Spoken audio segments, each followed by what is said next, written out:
إن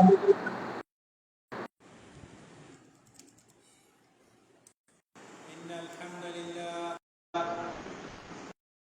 نحمده ونستعينه ونستغفره ونعوذ بالله من شرور أنفسنا ومن سيئات أعمالنا من يهده الله فلا مضل له ومن يضلل فلا هادي له وأشهد أن لا إله إلا الله وحده لا شريك له وأشهد أن محمدا عبده ورسوله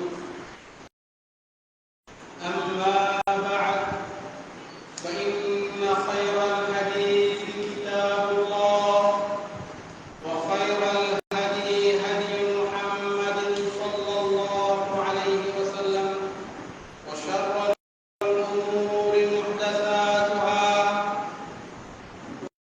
وكل محدثة بدعة وكل بدعة ضلالة وكل ضلالة في النار. يقول الله جل وعلا في كلامه المجيد بعد أعوذ بالله من الشيطان الرجيم: يا أيها الناس اتقوا ربكم الذي خلقكم من نفس واحدة وخلق منها زوجها وبث منهما رجالا كثيرا ونساء واتقوا الله الذي تساءلون بالأرحام إن الله كان عليكم رقيبا. يا أيها الذين آمنوا اتقوا الله وقولوا قولا سديدا يصلح لكم أعمالكم ويغفر لكم ذنوبكم ومن يطع الله ورسوله فقد فاز فوزا عظيما. يقول الله سبحانه وتعالى: لا خير في نجواهم إلا من أمر بصدقة أو معروف أو إصلاح بين الناس. ويقول أيضا: ليس البر أن تولوا وجوهكم قبل المشرق والمغرب ولكن البر من آمن بالله واليوم الآخر إلى آخر الآية. ويقول الرسول الأمين صلى الله عليه وسلم: بلغوا عني ولو آية وحدثوا عن بني إسرائيل ولا حرج. ويقول الرسول الأمين صلى الله عليه وسلم: من سلك طريقا يلتمس به علما سهل الله له طريقا إلى الجنة.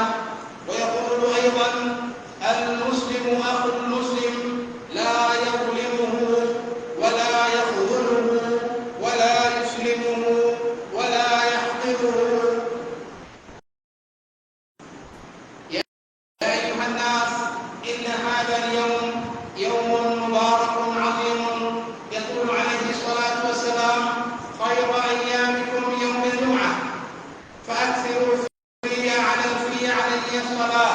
وفي رواية: فأكثروا علي الصلاة فإن صلاتكم معروضة علي. أيها الناس، أوصيكم بنفسي وإياكم بتقوى الله، فإن التقوى زاد المعاد. সম্মানিত মুসল্লিগণ, প্রশংসা সেই রব্বুল আলামিনের জন্য যিনি আমাদেরকে বিগত এক সপ্তাহ পরে জুমা মুবারক পবিত্র জুমার দিনে, বরকতময় জুমার দিনে একত্রিত হয়ে সুস্থভাবে, সাবলীলভাবে, স্বাভাবিকভাবে কোরআন এবং সুন্নাহ ভিত্তিক দুটি কথা বলা এবং শোনার তৌফিক দান করলেন। সেই পরওয়ারদিগার আরশের অধিপতির দরবারে বলি আলহামদুলিল্লাহ। দরুদ ও তাসলিমাত বর্ষিত হোক, সালাম বর্ষিত হোক, অজস্র লাখ কোটি সালাম বর্ষিত হোক আখিরি নবী আমাদের প্রাণের রাসূল মুহাম্মদ সাল্লাল্লাহু আলাইহি ওয়াসাল্লাম। আল্লাহুম্মা সাল্লি আলাইহি, আল্লাহুম্মা বারিক আলাইহি। সম্মানিত মুসলিমান, আমি আপনাদেরকে এবং আমাকে তাকওয়া অবলম্বনের উপদেশ দান করছি, কেননা তাকওয়া আখিরাতের প্রথম পাথেও। আপনাদের রাসূল সাল্লাল্লাহু আলাইহি ওয়াসাল্লাম বলেন, ফাইন্না যাদাত তাকওয়া, আখিরাতের জীবনে সবথেকে গুরুত্বপূর্ণ পাথেও হবে তাকওয়া। প্রত্যেক মুমিন মুসলমানের, প্রত্যেক মুমিন মুসলিমের প্রত্যেকের জীবনে সবথেকে বেশি গুরুত্বপূর্ণ, সবথেকে বেশি আসল ডিগ্রি হওয়া উচিত আমরা কিভাবে একে অপরের তাকওয়া অবলম্বন করব। সম্মানিত উপস্থিতি মুসল্লিগণ, আমি কোরআনের দুটি আয়াত পড়েছি, রাসূলুল্লাহ সাল্লাল্লাহু আলাইহি ওয়াসাল্লামের সহিহ সুন্নাহ থেকে তিনটি হাদিস আপনাদের সামনে পড়েছি। কোরআনের দুটি আয়াত তেলাওয়াত করেছি, তিনটি হাদিস পড়েছি। আমি আশা রাখি আজকে জুমার সংক্ষিপ্ত খুতবা এর আলোকে রাখার চেষ্টা করব ইনশাআল্লাহ। ওয়া মা তাওফীকি ইল্লা বিল্লাহ, আলাইহি তাওয়াক্কালতু ওয়া ইলাইহি উনীব। সম্মানিত মুসল্লিগণ, আজকে সংক্ষিপ্ত পরিসরে আমার খুতবার বিষয় থাকবে ইনশাআল্লাহ এক মুসলিম আরেক মুসলিমকে কিভাবে সহযোগিতা করা যায়, অন্যের প্রয়োজনে, অন্যের ব্যথায় ব্যথিত হওয়া যায়, অন্যের যে কোনো সমস্যার সমাধানের জন্য কিভাবে নিজের জীবনকে উৎসর্গ করা যায়, কিভাবে আমার মুসলিম ভাইয়ের জন্য আমার জীবনের অধিকাংশ সময়কে কাটানো যায়। মহান রব্বুল আলামিন পবিত্র কোরআনে মাজিদে বলেন, লা খায়রা ফি নাজওয়াহুম, আল্লাহ বলেন যে তাদের বেশি বেশি কথার মধ্যে কোনো ফায়দা নাই, ইল্লা মান আমারা বিসাদাকাতিন আও মা'রুফিন আও ইসলাহিন বাইনান নাস। আল্লাহ বলেন তিনটা জিনিস, আমরা একে অপরে গল্প করব, কথা বলবো, জীবন তো আমাদের চলে যাবে, জীবন তো আমাদের অতিবাহিত হয়ে যাচ্ছে। যে শিশু 5 বছরের ছিল, আজকে 10 বছর পরে শিশুর বয়স 15 বছর। আমি আল্লাহর বান্দা, আমার বয়স ছিল 25 বছর, আজকে আমার বয়স 35 বছর। আজকে যে শিশু জন্মগ্রহণ করছে, আগামী দিন সেই শিশুর ভবিষ্যৎ। প্রত্যেকেই তো আমরা আখিরাতের দিকে ধাবিত হচ্ছি। আল্লাহ সুবহানাহু ওয়া তাআলা আমাদেরকে বলছেন প্রত্যেকের উচিত তার জীবনের দিকে খেয়াল করা। আল্লাহ বলছেন, ফালিয়ানজুরিল ইনসানু মিম্মা খুলিক, মানুষ যেন দেখে কিসে থেকে তাকে সৃষ্টি করা হয়েছে, মানুষ যেন দেখে আগামী কালের জন্য সে কি প্রেরণ করলো। মা কদ্দামা লিনাফসি, তার নিজের জন্য, আগামীর জন্য অর্থাৎ আখিরাতের জন্য সে কি পাঠালো। আল্লাহ সুবহানাহু ওয়া তাআলা বলেন, আপনি একে অপরের কথা বলবেন, বেহুদা সময় নষ্ট করবেন, জীবনের অতি মূল্যবান সময় আপনি নষ্ট করবেন। আল্লাহ বলছেন এই সময় নষ্ট করার মধ্যে আপনার কোনো ফায়দা নাই, তিনটা জিনিস করলে আপনার জন্য ফায়দা আছে। কি সেই জিনিস?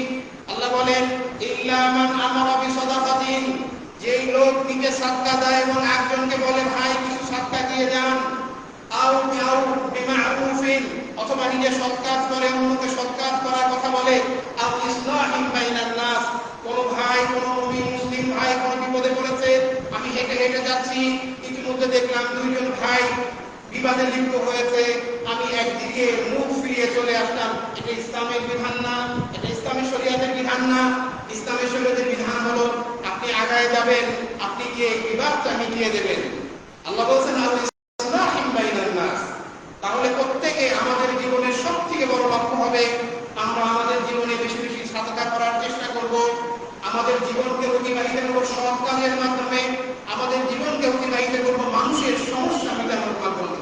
রাসূলুল্লাহ সাল্লাল্লাহু আলাইহি ওয়াসাল্লাম বলেন, আমার কাছে উত্তম হলো কোন আল্লাহর কোন বান্দা যদি এক মুসলিমের জন্য আর এক মুসলিমের জন্য 1 ঘন্টা সময় ব্যয় করে, আমার কাছে উত্তম হবে আমার মসজিদে 1 মাস ইতিকাফ করা থেকে। তাহলে সম্মানিত উপস্থিতি, আপনি আপনার জীবনের দিকে খেয়াল করুন। আমি আপনাকে বলছি, আপনি আপনার নিজের দিকে খেয়াল করুন। আপনি আপনার অন্তরের দিকে তাকিয়ে দেখুন, আপনার বাস্তব জীবনে, আপনার বিগত জীবনে আপনি কতটুকু সময় আপনি অন্য ভাইয়ের জন্য কাটিয়েছেন। আল্লাহ রাসূল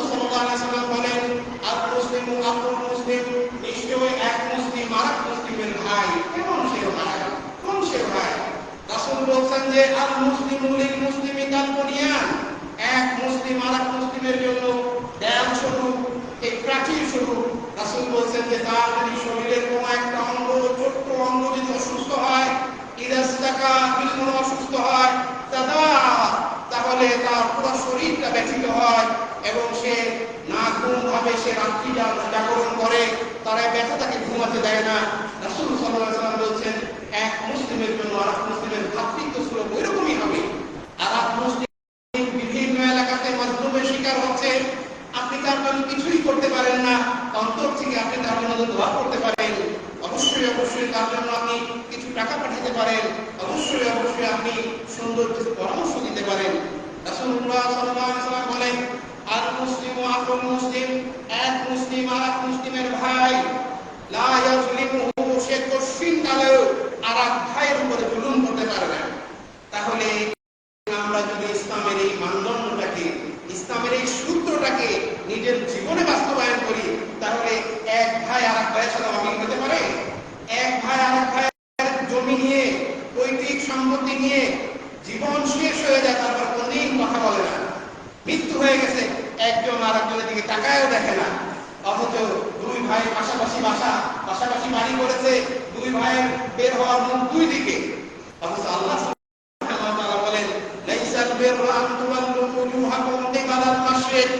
আল্লাহ বলেন যে শুধু তোমরা মাশরিক মাগরিব পূর্ব পশ্চিমের দিকে তোমরা নিজেদের মুখকে ঘুরিয়ে রাখবে, এটাই আল্লাহর কাছে সৎ কাজ না। আল্লাহ বলেন ওয়ালাকিন্নাল বিররা, সৎ কাজ ওটাই মান আমানা বিল্লাহ, যে ঈমান আনলো। কিসের ঈমান আনলো? ঈমান শব্দের অর্থ হলো, ঈমান শব্দের অর্থ হলো স্বীকৃতি দান করা। আমরা অনেকেই আমরা ছোটবেলা থেকে শিখেছি ঈমান শব্দের অর্থ বিশ্বাস করা।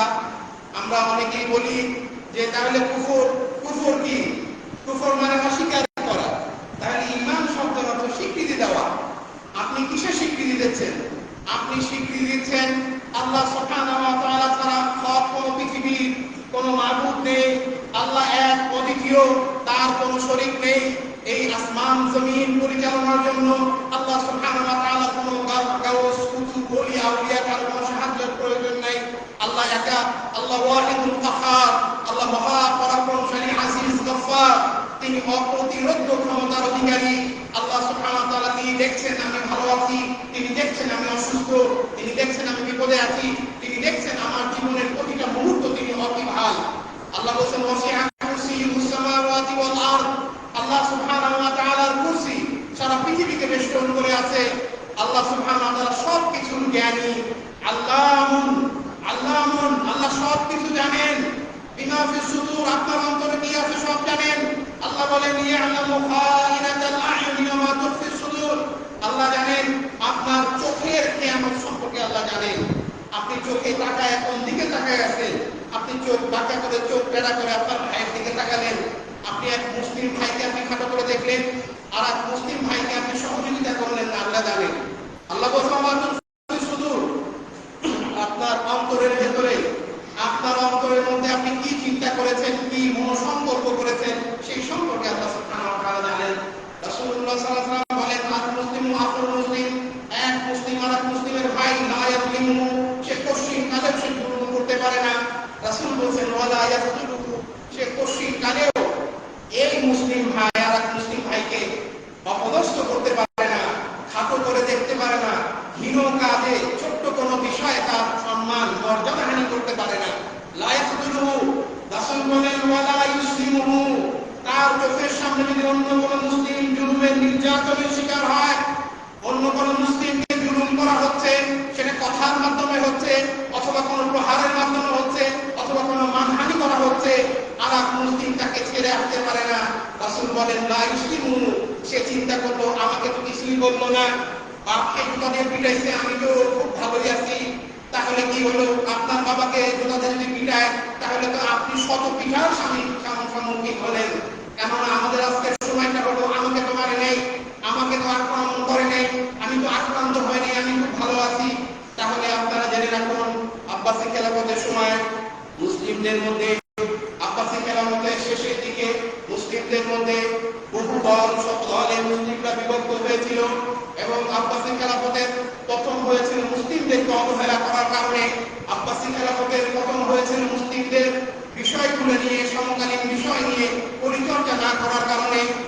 বাগদাদ থেকে 1000 কিলোমিটার দূরে, বাগদাদ থেকে বহু দূরের জায়গা খারাসান, যেটাকে বলে খাওয়ারিজম হচ্ছে বর্তমান আফগানিস্তান এবং ইরানের মধ্যবর্তী স্থান।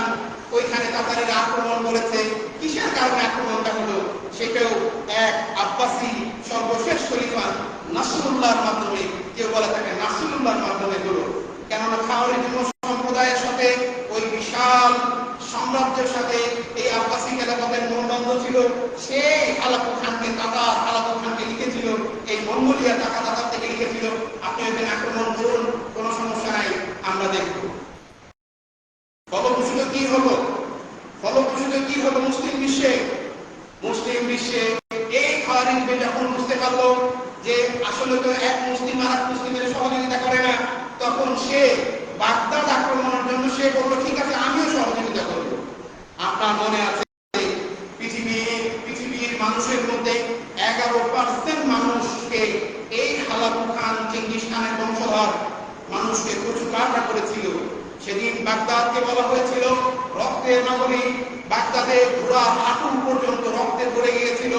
অনেকেই কথা বলেন, তবে বিশ্বস্ততা যাচাই করা যায়নি। তবে এতটুকু বলা যায়, ঘোড়ার হাঁটু পর্যন্ত রক্ত না হলেও অবশ্যই ঘোড়ার পায়ের নখের উপরে রক্ত উঠেছিল। বিভিন্ন ইতিহাসবিদরা তাদের কিতাবগুলোতে লিখেছেন, বাগদাদ এমন অবস্থা ছিল তখন পৃথিবীর মধ্যে সর্বশ্রেষ্ঠ, সব থেকে সুরম্য, সব থেকে সুরক্ষিত দুর্গ ছিল বাগদাদে। আপনারা অনেকেই জেনে থাকবেন, সেদিন বাগদাদের প্রাচীর এবং বাগদাদের আপনার প্রাসাদের নাম ছিল কাসরুল খুদ। এই কাসরুল খুদকে আবু জাফর আল মানসুর তৈরি করেছিলেন। এবং বাগদাদের সবথেকে জামিয়া আবু জাফর আল মানসুর, বাগদাদের সবথেকে বড় মসজিদ ছিল আবু জাফর মানসুর মসজিদ, যে মসজিদ এখনো আছে। ওই সময়ে দেখা গেল যে মুসলিমের দ্বন্দ্বের কারণে লক্ষ লক্ষ মুসলিম সেদিন তাতারিদের হাতে কি হলো? নিহত হলো। এবং এটা ছিল এক মুসলিম আর এক মুসলিমের সহযোগিতা না করার কারণে।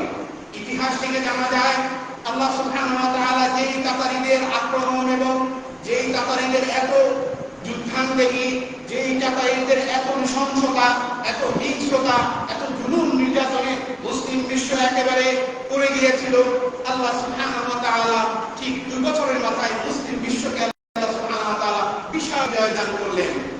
আইনে জালুতের ময়দানে মুসলিম বিশ্ব বিশাল বিজয় হলো। আপনারা সবাই জানেন মামালিক শাসন। মামালিক শাসন বলে হচ্ছে দাসদের শাসন। ইসলামে বলেন যে কোন শাসন করার ক্ষেত্রে, ইসলামের বিধানগুলি মানার ক্ষেত্রে দাস প্রথা কখনোই বাধা হয়ে দাঁড়ায় না। যে কোনো একজন দাস ইসলামিক সালতানাত শাসন করতে পারে, সেটা কোনো সমস্যা নাই। সেই সময়ে মিশর শাসন করছিল, যাকে বলা হয় মিশরের সিংহ, যাকে বলা হয় মিশরের বীর মুজাহিদ, যাকে বলা হয় মিশরের সর্বশ্রেষ্ঠ মুজাহিদ ছিলেন, তাকে বলা হয় বারবারাস। সেই সময়, ওই সময় মামালিক শাসন, তার কাছে চিঠি আসলো, তাতারি সম্রাটরা লিখে দিছে, এতদিনের মধ্যে তোমরা আমাদেরকে এই মিশর, এই এলাকাগুলো, আবিসিনিয়া, শাম এলাকা আমাদেরকে হ্যান্ড ওভার করো। ওই সময় সুলতান মামলুক সুলতান বারবার সে কি করলো? সে চিঠি লিখে দিল, লিখে দিল, তোমাদের যদি ক্ষমতা থাকে তোমরা ছিনিয়ে নেওয়ার চেষ্টা করো, তাতে আমরা দেখব। 2 বছর এই তাতারিরা এমন অবস্থা ছিল, মুসলিম বিশ্বের মধ্যে এত ভয় ছিল তাতারিদের। যখন বাগদাদ আক্রমণ করার পরে অসংখ্য মুসলিম ভাইদেরকে যখন হত্যা করা হলো, ওই সময়ে কিছু মুসলিমদেরকে সামনে ডেকে তাতারি মহিলা বলতে, তোমরা এখানে দাঁড়াও, আমি ঘরের থেকে অস্ত্রটা নিয়ে আসি, এরপরে তোমাদেরকে জবাই করি। এই সময়ে এই মুসলিম পুরুষগুলা পালায় যেতে পারতো, তারা পালায় নাই। এত বেশি তারা ভয় করছিল যে না, আমাদেরকে আক্রমণ করা হবে। ওই মুসলিমরা দর্শক হয়ে বসেছিল। ইতিহাস সাক্ষ্য দেয়, এই মহিলা তরবারি নিয়ে এসে, কিছু সৈনিক নিয়ে এসে মুসলিমদেরকে মেরে ফেলে। তাহলে একজন মানুষ কতটুকু ভীত সন্তুষ্ট হলে, মানসিকভাবে কতটুকু বিপর্যস্ত হলে